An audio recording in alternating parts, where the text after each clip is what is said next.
சின்ன பசங்க பேசுறாங்க, சின்ன பசங்க கட்சியில இருக்கிறாங்க. இந்த சின்ன பசங்க 2026 தேர்தலில் உங்கள் ஆட்சிக்கு முடிவுரை எழுதி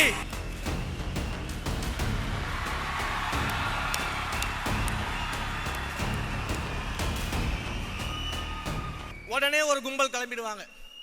ஒரே எம்ஜிஆர் தான், எம்ஜிஆர் மாதிரி எல்லாம் வர முடியுமான்னு கேட்பாங்க. எங்கள் தலைவரே சொல்லிவிட்டார் எம்ஜிஆர் என்றால் அது ஒருவர் தான் என்று. ஆனால் இன்றைக்கு நான் சொல்கிறேன், எப்படி எம்ஜிஆர் என்றால் ஒருவர் தான், அவரை போல வர முடியாது என்று இன்று பேசுகிறீர்களோ, இன்னும் 100 ஆண்டு கழித்து தளபதி என்றால் ஒருவர் தான், தலைவர் என்றால் ஒருவர் தான்.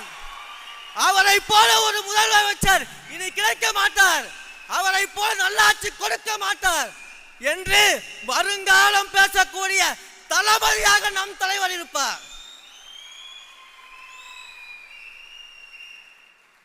மக்களை சந்திக்கல, களத்துக்கு வரல, இப்படியெல்லாம் கதை சொல்லி குட்டிக்கரணம் போட்டு குறை வித்தை காட்டுவார்கள். ஆனால் இன்னும் பெருமையும் பேசிக் கொள்வார்கள். நாங்கள் பாரம்பரிய கட்சி, 50 ஆண்டு கால கட்சி, தாத்தா காலத்து கட்சி, இந்தியாவிலேயே மாபெரும் மாநிலங்களை எல்லாம் ஆட்சி செய்யக்கூடிய கட்சி என்றெல்லாம் சொல்லிவிட்டு ஊரெங்கும் மேடை போட்டு எங்கள் தலைவரை பற்றியும் எங்கள் கழகத்தை பற்றியும் இரவு வீட்டில் ஒப்பாரி வைக்கும் கிழவி போல அழுது கொண்டிருக்கிறீர்களே, இதை விட வேற என்ன சான்று வேண்டும்? எங்கள் தலைவர் களத்துக்கு சென்று சேர்ந்து விட்டார், மக்கள் மனதிற்கு சென்று சேர்ந்து விட்டார், வெற்றியை நோக்கி சென்று சேர்ந்து விட்டார். அதற்கு இதுவே ஆதாரம். இவ்வளவு அரசியல் பேசுகிறோம், இவ்வளவு அதி தீவிரமாக அரசியல் மயப்படுத்தப்பட்டிருக்கிறோம். நம்மளை நோக்கி இவர்கள் எழுப்பக்கூடிய ஒரு ஏளனமான விமர்சனம், சின்ன பசங்க, சின்ன பசங்க பேசுறாங்க, சின்ன பசங்க கட்சியில் இருக்கிறாங்க என்றெல்லாம் பேசுகிறார்களே.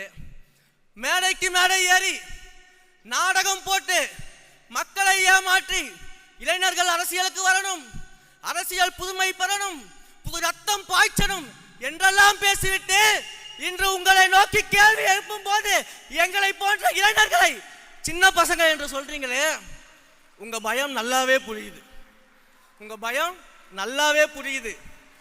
ஆனா எழுதி வச்சுக்கோங்க, இந்த சின்ன பசங்க 2026 தேர்தலில் உங்கள் ஆட்சிக்கு முடிவுரை எழுதி எங்கள் தலைவரின் நல்லாட்சிக்கு துவக்க உரை எழுதுவோம். இதை நடத்தியே தீர்வோம். எத்தனை அதட்டல்கள், உருட்டல்கள், மிரட்டல்கள் வந்தாலும் அஞ்ச மாட்டோம்.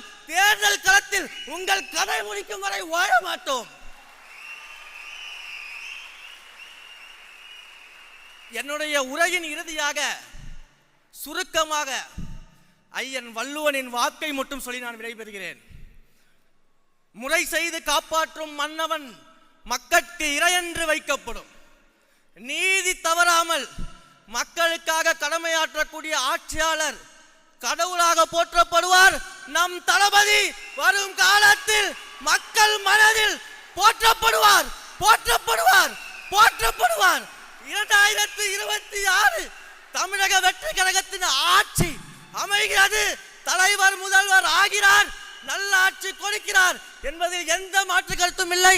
வாய்ப்பளித்த என் உயிரான தலைவருக்கும் அன்பிற்குரிய பொதுச் செயலாளர் அண்ணன் ஆனந்த் அவர்களுக்கும் அனைவருக்கும் நன்றி தெரிவித்து விடைபெறுகிறேன். வெற்றி நிச்சயம்.